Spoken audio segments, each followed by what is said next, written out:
প্রতি বছর বর্ষবরণ উপলক্ষে ইলিশের মোকামগুলোতে দেখা যেত বিকিকিনির ধুম। তবে এবার চিত্রটা একেবারেই ভিন্ন।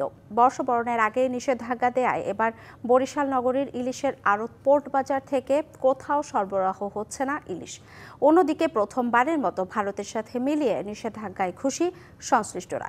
এ সময় জাটকা শিকারে নিরুৎসাহিত করতে বিকল্প কর্মসংস্থানের ব্যবস্থা নিচ্ছেন মৎস্য অধিদপ্তর।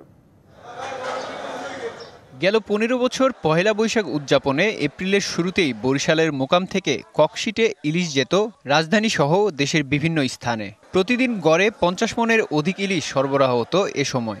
এতে অতিরিক্ত দামে ইলিশ বিক্রি করতে অবৈধভাবে জাটকা শিকার করত জেলেরা।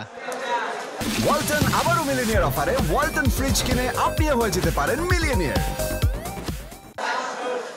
কিন্তু পট পরিবর্তনের পর এবছর পুরোপুরি ভিন্ন চিত্র ইলিশের মোকামে। সরবরাহের চাহিদা নেই বলে জানান ব্যবসায়ীরা। এই চাকলি মাছটা যদি বন্ধ করতে পারে তাহলে দেশে ইলিশ মাছ ভরপুর হয়, মানুষে খাইতে পারে, দামটা কম থাকে। ইলিশ মাছ তো বাজারে এমনিও নাই, আর যে দাম এতে আমাদের মতো সাধারণ লোকের পক্ষে সম্ভব না। একটিতে এই জাল উৎপাদনটা বন্ধ করে দেওয়া হোক, কারণ জাল উৎপাদন না হয় তাহলে জেলেরা জাল পাবে না, নদীতে এই ছোট মাছ ধরতে পারবে না।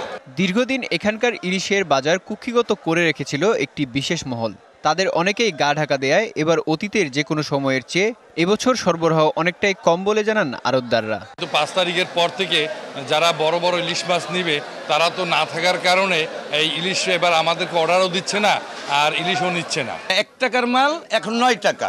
আর ওদের চালের উপরে অনেক কক সেট পড়ে রয়েছে, কিন্তু মাছ নাই। নিষেধাজ্ঞার মধ্যে ইলিশ শিকার বন্ধে বিকল্প কর্মসংস্থানের ব্যবস্থা নেওয়া হচ্ছে বলে জানান এই কর্মকর্তা। গরিব জেলেদের জন্য আমরা একটা করে বকনা বাছুর দিচ্ছি। এইভাবে আমরা তাদের বিকল্প কাজের দিকে তাদেরকে নিয়োজিত করার চেষ্টা করছি। তো তারপরেও তারা কেউ কেউ বিপদগামী মানুষ আছে, তারা কোনোভাবেই আমাদের মোটিভেশন শুনে না। বরিশালের পাইকারি বাজারে এবার ১২০০ গ্রাম ইলিশের মন বিক্রি হচ্ছে ১,২০,০০০ টাকা।